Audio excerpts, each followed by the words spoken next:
정신적으로 강해지는 법, 하나님 안에서 당신의 가치를 발견하는 여정 사랑하는 여러분, 오늘 이 자리에 함께 해주셔서 감사합니다.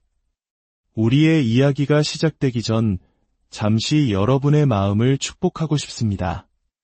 만약 오늘 나누는 이야기가 여러분의 마음에 작은 위로와 빛이 된다면 이 따뜻함을 주변에도 나눌 수 있도록 구독과 좋아요로 함께 해주세요. 여러분의 작은 움직임이 또 다른 지친 영혼에게 하나님의 사랑을 전하는 통로가 될 것입니다. 여러분의 삶에 주님의 평안이 가득하기를 기도합니다. 우리의 삶은 때때로 우리를 시험에 들게 합니다. 마치 거친 파도가 몰아치는 바다 한가운데에 홀로 남겨진 것처럼 우리는 자신의 가치에 대해 의문을 품게 되는 순간들을 마주하죠. 나는 충분한 사람일까? 왜 내가 모든 것을 쏟아부은 사람들은 내 안의 가치를 알아주지 못할까? 와 같은 질문들이 마음속에서 메아리칩니다. 하지만 오늘 우리가 함께 기억해야 할 진실이 있습니다. 정신적으로 강해진다는 것은 다른 누군가에게 나를 증명해 보이는 과정이 아닙니다. 그것은 하나님께서 이미 우리에게 주신 본연의 정체성 위에 굳건히 서는 것입니다. 당신은 태어날 때부터 부여받은 가치를 구걸할 필요가 없습니다.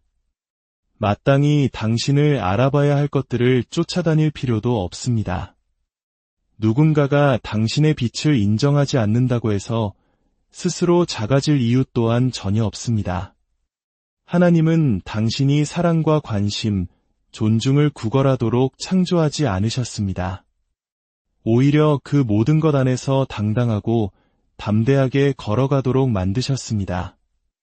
그러므로 정신적 강인함으로 나아가는 첫걸음은 바로 이것입니다. 다른 사람의 반응으로 나의 가치를 측정하는 것을 멈추는 것. 너무나도 많은 이들이 다른 사람들의 박수갈채, 그들의 대우, 그리고 그들이 보내는 인정에 기대어 자신의 정체성을 쌓아 올립니다. 마치 모래 위에 집을 짓는 것과 같죠. 그렇다면 박수가 멈추는 순간에는 어떻게 될까요? 당신을 응원하리라 믿었던 사람들이 침묵할 때 당신의 마음은 어떻게 될까요? 만약 우리가 조심하지 않는다면 우리는 그들의 침묵이 곧 나의 가치가 사라졌다는 의미라고 믿기 시작할 것입니다. 그들이 나에게 반응하지 않는 것이 내게 무언가 문제가 있기 때문이라고 착각하게 될 것입니다. 하지만 잠시 관점을 바꿔봅시다.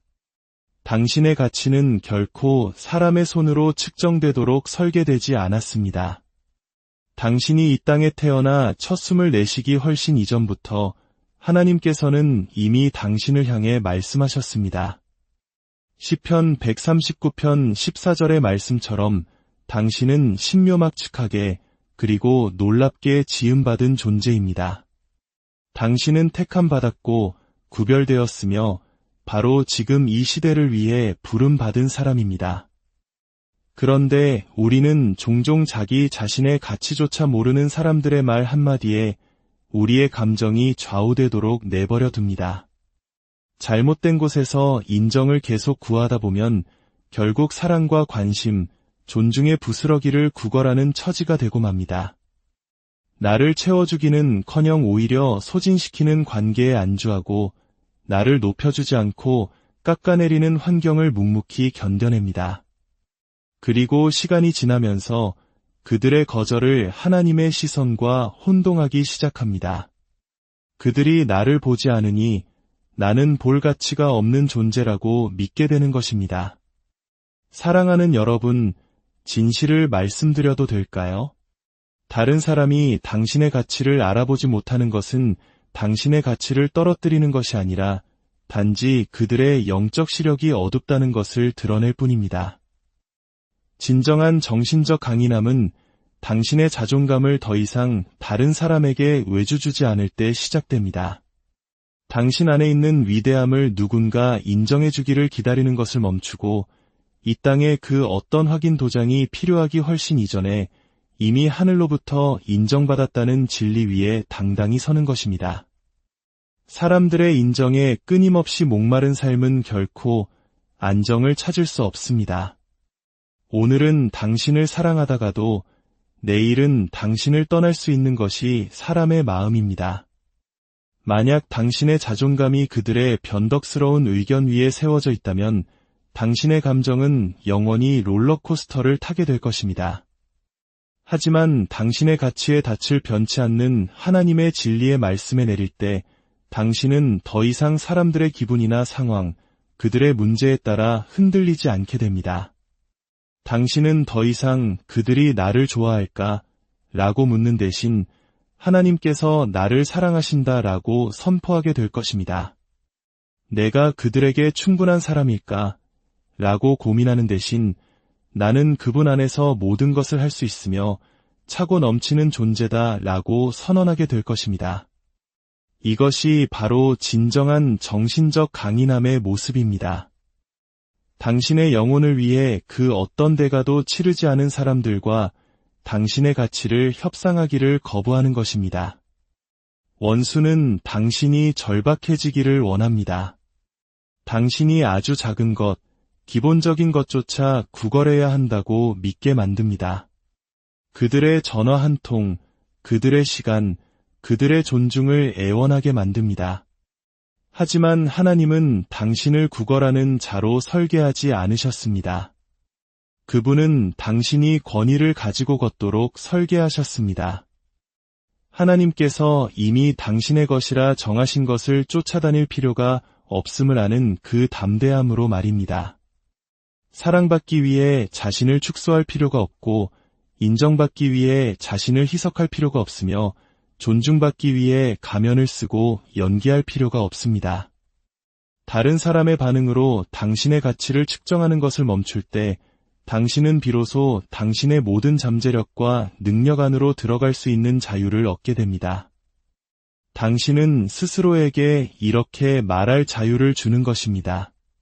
그들이 박수 쳐주지 않아도 나는 나 자신을 위해 박수 칠 것이다. 그들이 나를 보지 않아도 하나님은 여전히 나를 보고 계신다. 그들이 나를 존중하지 않아도 나는 나 자신을 존중한다. 이것이 바로 변화의 시작점입니다. 외부의 인정에 의해 통제되던 삶을 멈추고 내면의 확신으로부터 살아가는 삶의 시작입니다. 정신적 강인함은 두려움 없이 고독을 마주하는 법을 배울 때 시작됩니다. 인생에서 가장 힘든 시기 중 일부는 아무도 나를 이해하지 못하고 아무도 내 안부를 묻지 않으며 아무도 내 곁에 서 있지 않다고 느껴지는 바로 그 순간들입니다. 방 안에서 가장 크게 들리는 소리가 침묵처럼 느껴질 때 말입니다. 이때 우리가 신중하지 않으면 우리는 이 고독을 거절로 오해하게 됩니다.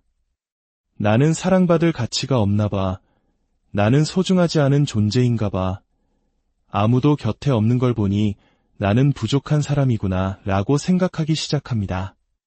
하지만 만약 이 고독이 벌이 아니라면 어떨까요? 만약 이 고독이 사실은 하나님께서 우리를 위해 마련하신 특별한 교실이라면 어떨까요? 우리는 소음과 연결, 그리고 관심을 찬양하는 문화 속에 살고 있습니다. 어딜 가나 사람들은 팔로워 수, 좋아요 수, 혹은 누구와 연결되어 있는가로 자신의 가치를 측정합니다. 이런 환경 속에서 고독은 낯설고 심지어 두렵게 느껴집니다. 하지만 때때로 하나님은 당신을 군중 속에서 따로 불러내십니다. 당신의 영혼이 소음 속에서는 결코 자랄 수 없다는 것을 아시기 때문입니다. 당신이 다른 사람들의 목소리에 중독되어 있는 한 그분의 음성을 결코 배울 수 없다는 것을 아시기 때문입니다. 그래서 하나님은 당신을 무너뜨리기 위해서가 아니라 당신을 세우기 위해 잠시 방 안의 모든 소리를 끄시는 것입니다. 고독은 외로움과 홀로 있음의 차이를 배우는 곳입니다. 외로움은 보이지 않는다는 느낌에서 오는 아픔입니다. 하지만 하나님과 함께 홀로 있음은 당신이 온전히 알려진 존재임을 깨닫는 선물입니다. 외로움은 당신이 버려졌다고 속삭이지만 하나님 안에서의 고독은 당신이 특별히 선택된 존재임을 상기시킵니다. 원수는 당신이 고독을 두려워하기를 바랍니다. 왜냐하면 고독이야말로 당신의 힘이 배가 되는 장소임을 알기 때문입니다. 고독을 끌어안는 법을 배울 때 당신은 더 이상 공허함을 채우기 위해 무의미한 관계들을 쫓지 않게 됩니다. 당신은 더 이상 당신을 결코 만족시킬 수 없는 관심을 구걸하지 않게 됩니다. 대신 당신은 당신 자신의 존재 안에서 평안을 찾기 시작합니다. 당신의 가치가 누가 전화하고 누가 문자를 보내고 누가 알아주는지에 달려있지 않다는 것을 깨닫게 됩니다. 당신의 가치는 오직 하나님께서 당신을 누구라고 말씀하시는지에 달려 있습니다. 그리고 그분의 임재는 그 어떤 계절 속에서도 당신을 지탱하기에 충분합니다. 예수님 자신도 사역의 중요한 순간들을 앞두고 고독의 시간을 보내셨습니다.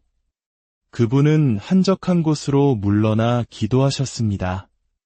군중에게 달려가지 않으시고 아버지께로 달려가셨습니다. 진정한 힘은 사람들에게 둘러싸여 있을 때가 아니라 하나님께 온전히 내어드릴 때 발견된다는 것을 알고 계셨기 때문입니다.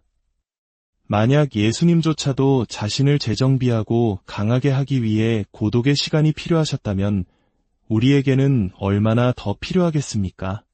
문제는 우리가 고독으로부터 도망친다는 것입니다. 우리는 모든 조용한 순간을 소음으로, 스마트폰으로 주의를 분산시키는 것들로 채워버립니다.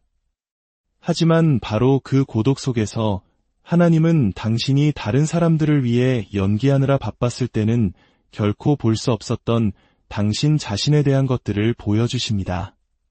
당신이 애써 무시해왔던 상처들, 반복해왔던 잘못된 패턴들, 그리고 믿어왔던 거짓말들을 드러내십니다. 물론 불편한 과정일 수 있습니다. 하지만 동시에 그것은 놀라운 해방의 과정입니다. 당신이 계속 숨기는 것은 치유될 수 없고 계속 도망치기만 해서는 성장할 수 없기 때문입니다.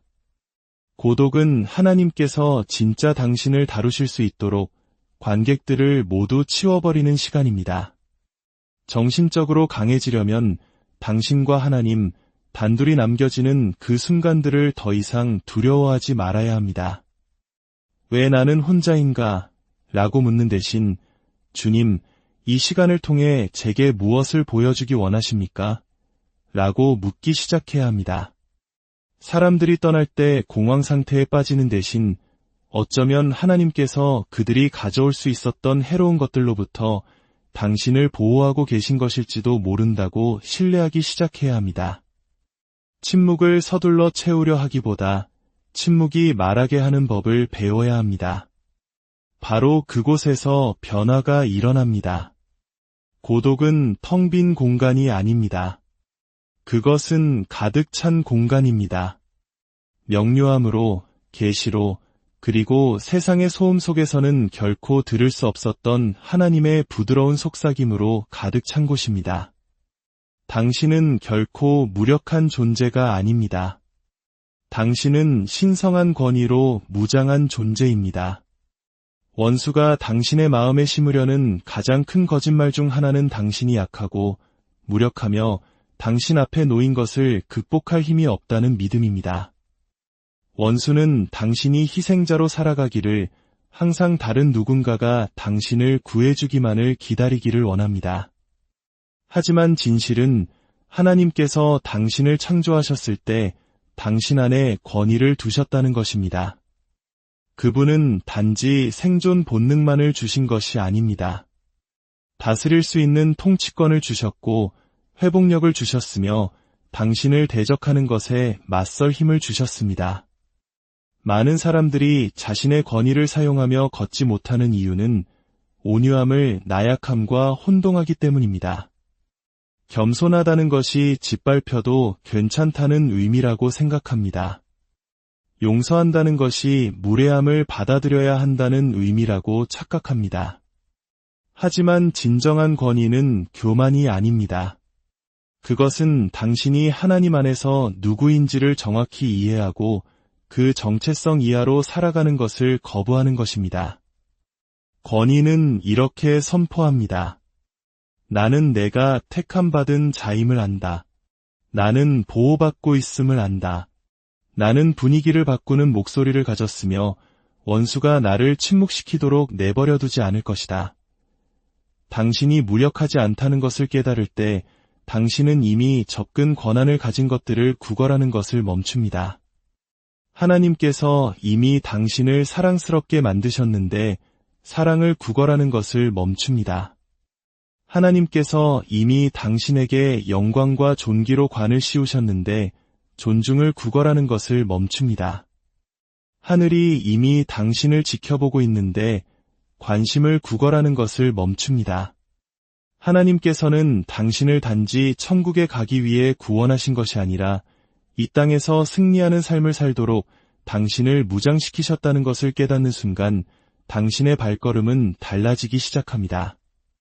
명확함을 가지고 결정을 내리고 당신의 목적과 맞지 않는 것들에 아니오라고 말하며 하나님께서 당신이 가질 수 있다고 말씀하신 것보다 못한 것에 안주하기를 거부하게 됩니다.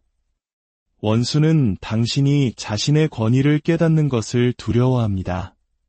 그래서 두려움, 불안, 자기의심으로 당신의 주의를 분산시키는 것입니다. 만약 당신이 깨어나 당신이 지닌 힘을 인식하게 된다면 당신은 더 이상 거절에 위축되지 않을 것입니다.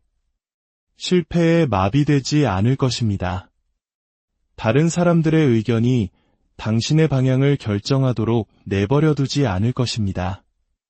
하나님은 그의 자녀들이 패배한 채로 걸어 다니도록 의도하지 않으셨습니다. 로마서 8장 37절은 말합니다. 우리는 이 모든 일에 우리를 사랑하시는 이로 말미암아 넉넉히 이기느니라. 이사야서 54장 17절은 말합니다.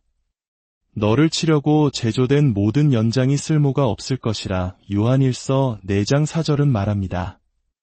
너희 안에 계신 이가 세상에 있는 자보다 크심이라. 이는 하나님의 영이 당신 안에 살아계시다는 것을 의미하며 당신은 결코 힘이 없는 상태가 아니라는 뜻입니다.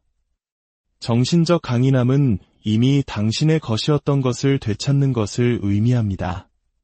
폭풍을 바라보며 잠잠하라, 고요하라고 명령하는 것을 의미합니다. 사람들이 당신을 과소평가했던 공간으로 걸어 들어가 그럼에도 불구하고 당신의 온전한 모습으로 당당히 서는 것을 의미합니다.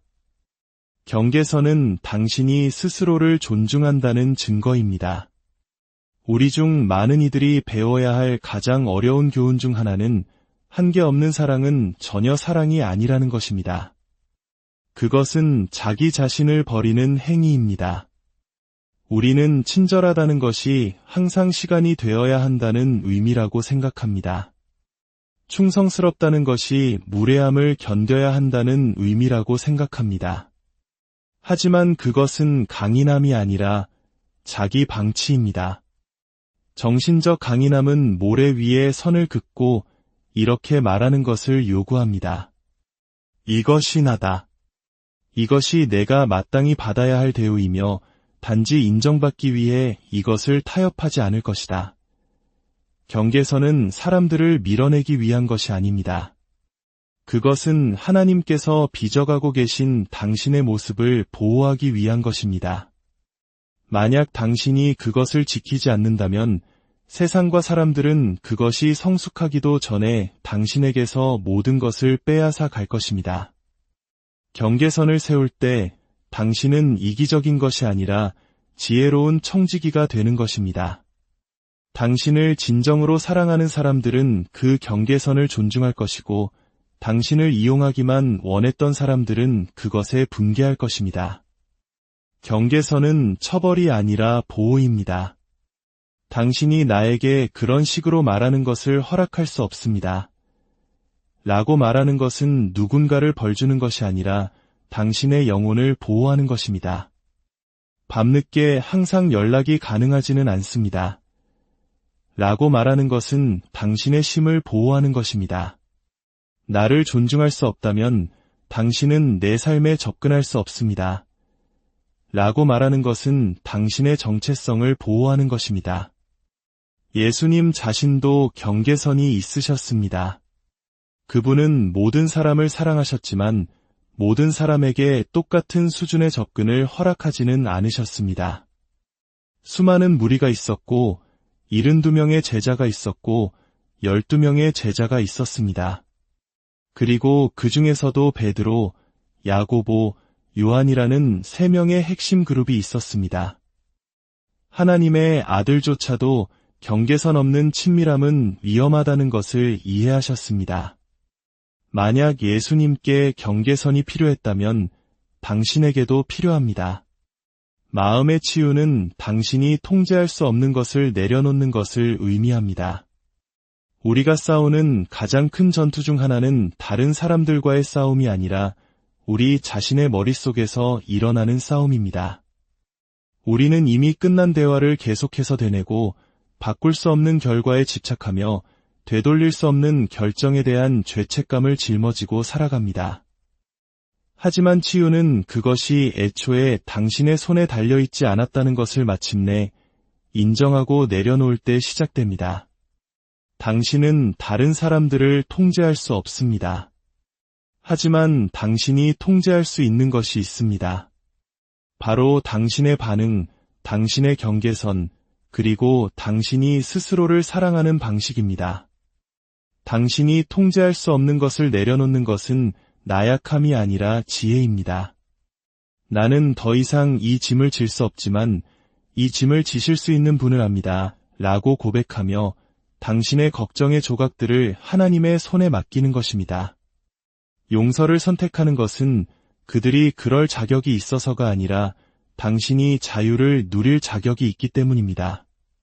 당신이 통제를 내려놓을 때 당신은 하나님께서 일하실 공간을 만드는 것입니다. 당신이 기도해온 돌파구는 어쩌면 당신이 무언가를 내려놓는 것의 반대편에 있을지도 모릅니다. 하나님의 사랑은 다른 이들이 채우기를 거부했던 그 빈자리를 항상 채워주실 것입니다. 어쩌면 당신은 부모에게, 친구에게 혹은 연인에게서 마땅히 받아야 할 사랑을 받지 못했을지도 모릅니다. 그래서 당신도 모르는 사이에 영혼의 빈 공간들을 안고 걸어왔을 것입니다. 그리고 그 공간을 사람들로, 인정으로, 성취로 채우려 애썼을 것입니다. 하지만 당신이 아무리 쫓아다녀도 그 공허함은 여전히 남아있습니다. 왜냐하면 그 자리는 결코 그것들로 채워지도록 만들어진 것이 아니기 때문입니다.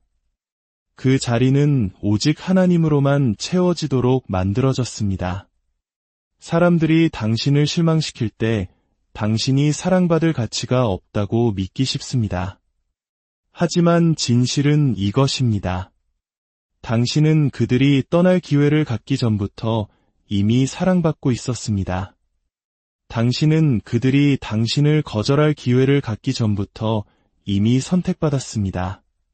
하나님의 사랑은 연약하지도 조건적이지도 사람의 행동에 좌우되지도 않습니다. 그분의 사랑은 변함이 없으며 끈질기며 실패하지 않습니다. 당신 안의 공허함은 당신이 수리 불가능할 정도로 망가졌다는 증거가 아닙니다. 그것은 당신의 영혼이 영원한 것을 갈망하고 있다는 증거입니다. 당신이 사람들에게서 사랑을 구걸하는 것을 멈출 때 당신은 상상하지도 못했던 방식으로 하나님으로부터 사랑을 받기 시작합니다. 당신이 그토록 갈망했던 그들의 사랑이 당신을 내내 붙들고 있었던 하나님의 사랑과는 결코 비교될 수 없다는 것을 깨닫기 시작합니다. 하나님의 사랑은 단지 빈 공간을 채우는 것을 넘어 그것을 변화시킵니다. 그분은 한때 거절로 얼룩졌던 자리를 구원의 간증으로 바꾸십니다. 하나님의 사랑은 당신이 구걸할 필요가 없는 종류의 사랑입니다. 당신이 작아지기를 요구하지 않는 사랑입니다. 그 사랑이 당신의 빈자리를 너무나 완전하게 채워서 당신은 더 이상 사랑의 모조품에 안주하는 것을 멈추게 됩니다. 사랑하는 여러분, 기억하십시오. 당신의 정체성은 공허함이 아닙니다. 당신의 정체성은 하나님의 사랑입니다. 그리고 그분의 사랑이 당신을 채울 때 그 어떤 거절도, 버림받음도, 침묵도, 배신도 결코 당신을 다시는 텅 비게 만들 수 없습니다. 주님의 이름으로 여러분을 축복합니다. 여러분의 가치가 세상의 평가가 아닌 하나님의 변치 않는 사랑 위에 굳건히 세워지기를 기도합니다. 여러분 안에 있는 힘과 권위를 깨닫고 담대하게 여러분의 삶을 걸어가시기를 소망합니다. 주님의